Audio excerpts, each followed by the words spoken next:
ආයුබෝවන් තවත් වීඩියෝ එකකට ආව ආදරෙන් පිළිගන්නවා. ඉතින් අපේ ස්කින් කෙයාර් රූටින් එකේ තියෙන බේසික්ම ස්ටෙප් එකක් තමයි මේ ස්ක්‍රබ් එකක් කියලා කියන්නේ. ඒ කියන්නේ මූණේ මැරුණු හැම අයින් කරනවා කියලා කියන්නේ. ඉතින් මේක හරිම බේසික් ස්ටෙප් එකක් වුණාට මේකෙන් අපිට ලොකු වාසියක් තියෙනවා. ඒ කියන්නේ හැමේ ඇතිවන බහුතරයක් ප්‍රශ්න වලට හේතුවක් තමයි හැමේ එකතු වෙලා තියෙන අපේ මැරුණු හැම ඉවත් නොකිරීම. ඉතින් ඒ නිසා ස්ක්‍රබ් එකක් කියන්නේ අපේ හැමේ නිරෝගීකමට පැහැපත්කමට ගොඩක්ම උදව් වෙන දෙයක්. ඉතින් ඒ නිසා හරි විදිහට කොහොමද ස්ක්‍රබ් එකක් කරගන්නේ කියලා දෙන්න ඕනේ කියලා හිතුවා. මේ වීඩියෝ එක දිගටම බලාගෙන ඉන්න.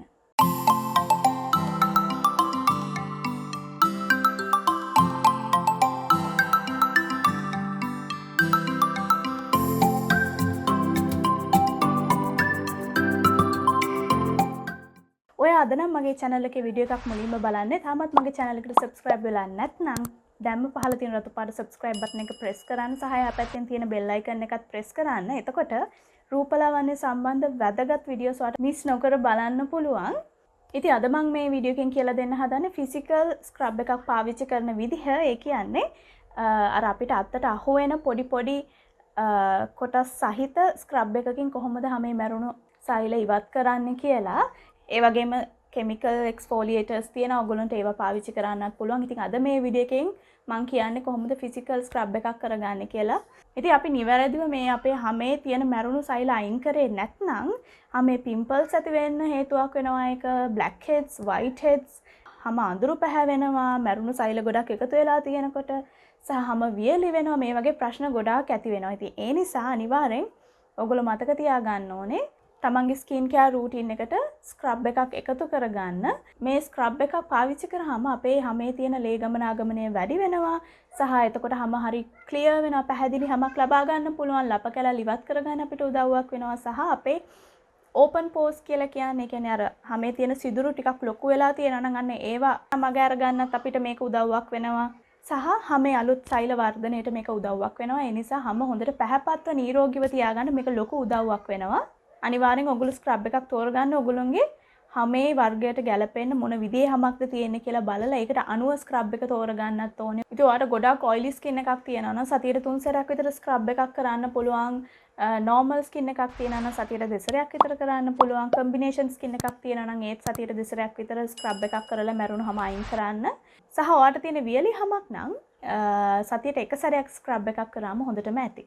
ඉතින් වෙළඳපොලේ අපිට ඕනේ තරම් ස්ක්‍රබ් වර්ග මිලදී ගන්න පුළුවන්. එහෙම නැත්නම් ඔයාලට ගෙදරදිම උනත් ස්ක්‍රබ් එකක් හදා ගන්න පුළුවන්. මම ස්ක්‍රීන් එකේ දැන් දාන්නම් කොහොමද ඔයාගේ ස්කින් ටයිප් එකට අනුව ස්ක්‍රබ් එකක් ගෙදරදිම හදාගන්න කියලා වීඩියෝ එක පොඩ්ඩක් පෝස්ට් කරලා ඒකත් ලියා ගන්න.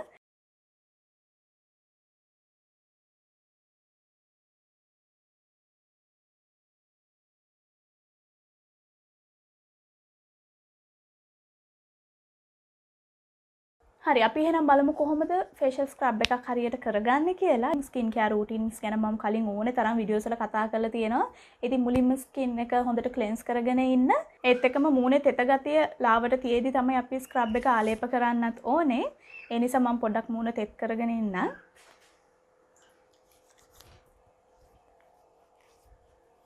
ඉතින් අද මම පාවිච්චි කරන්නේ මෙන්න මේ ස්ක්‍රබ් එක. මෙන්න මේ තරම් ප්‍රමාණයක් අරගෙන මූණෙම ගා ගන්න. මතක තියාගන්න ඕගොල්ලෝගේ අත් හොඳට පිරිසිදුව තියෙන්නත් ඕනේ.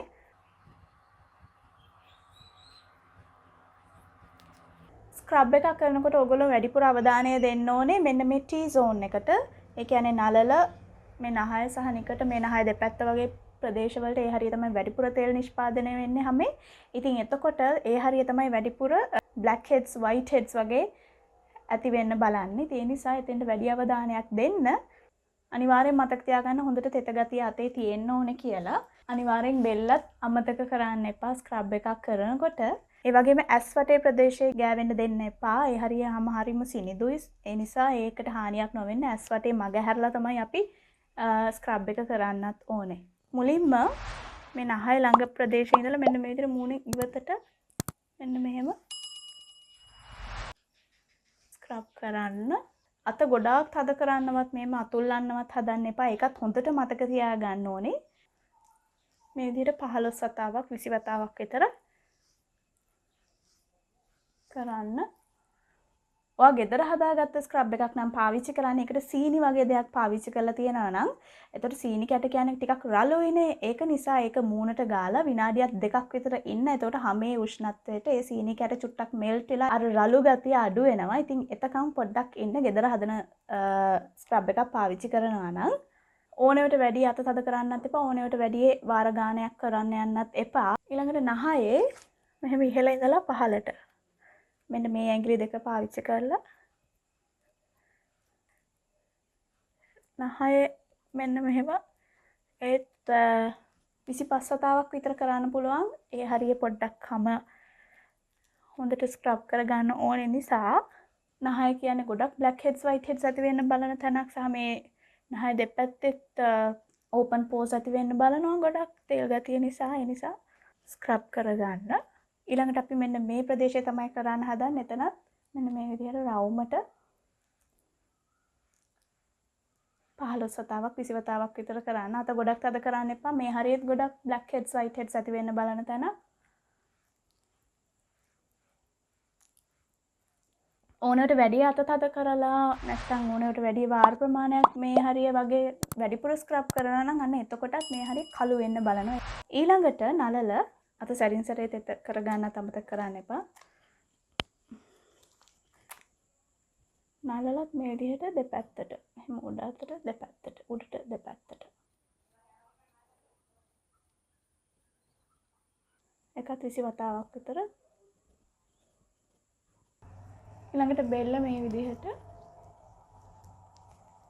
විනාඩි 2ක් 3ක් වගේ කාලයක් අරගෙන හිමීට මේ විදිහට ස්ක්‍රබ් එක කරගන්න. ඉතුරු වෙන ඒවා මේ වගේ අත පිටිපස්සේ තියෙන මැරුණාම අයින් කරන්න පාවිච්චි කරන්න පුළුවන්. සමහර ෆේෂල් ස්ක්‍රබ්ස් වල ඔයගොල්ලෝ කඩෙන් ගන්නවා නම් ඒ වගේ ගහලා තියෙනවා මෙහෙම විනාඩි 15ක් ඉන්න, විනාඩි 2ක් ඉන්න, විනාඩි 3ක් ඉන්න කියලා වගේ සමහර ඒ වගේ සඳහන් වෙලා තියෙන්න පුළුවන්. ඒ නිසා අනිවාර්යෙන් පාවිච්චි කරන ප්‍රොඩක්ට් එකේ කියලා තියෙන විදිහත් බලලා මේ දේවල් කරන්න. ගෙදර හදාගන්න හැමේ තියෙන ප්‍රශ්නකට කරන ස්ක්‍රබ් එකක් නම් ඒකත් විනාඩි 3ක් 4ක් විතර මූණේ රැඳෙන්න දීලා ඊට පස්සේ ස්ක්‍රබ් කරලා අයින් කරන්නත් පුළුවන් ඔයගොල්ලන්ට. හරි ඊට පස්සේ අපි මේක හොදලා අයින් කරන්න ඕනේ මද රස්නේ වතුරෙන් හොදලා අයින් කරා නම් හරි. ගොඩාක් රස්නේ වතුර පාවිච්චි කරන්න එපා. හරි ඊළඟට මූණේ තෙත මාත්තු කරන්න.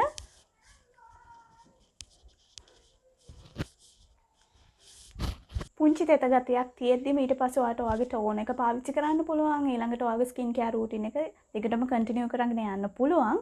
ඉතින් මම පාවිච්චි කරන්නේ මේ ලෝරා එකේ මෙන්න මේ ටෝන එක.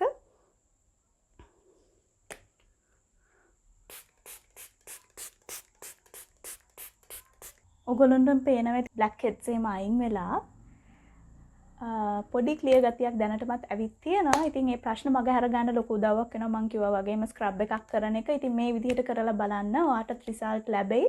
ඉතින් මම හිතනවා ඔයා ඉගෙන ගන්න ඇති කියලා දෙයක් මේ වීඩියෝ එකෙන් ඒකෙන් ප්‍රයෝජනයක් ගන්න. මේක වීඩියෝ එක ලයික් කරන්න, එහෙනම් කමෙන්ට් කරන්න. ඔයගොල්ලෝගේ ප්‍රශ්න තියෙනවා නම් ඔයගොල්ලෝ පාවිච්චි කරන ස්ක්‍රබ්ස් මොනවද කියලාත් පහර කමෙන්ට් බොක්ස් එකේ දාන්න. සහ මේ වීඩියෝ එක යාළුවොත් එක්ක ෂෙයා කරගන්න. Facebook, Instagram හරහත් මට ඔයගොල්ලෝගේ ප්‍රශ්න යොමු කරන්න. මම හැමෝටම රිප්ලයි කරන්න උත්සාහ කරනවා. ඒවට යන ලින්ක්ස් උත් මම පහළ ඩිස්ක්‍රිප්ෂන් බොක්ස් එකේ දාන්නම්. ටයිටල් එක ළඟ ටච් කරපු ගමන් ඔයාලට ඒ විස්තරත් බලා ගන්න පුළුවන්.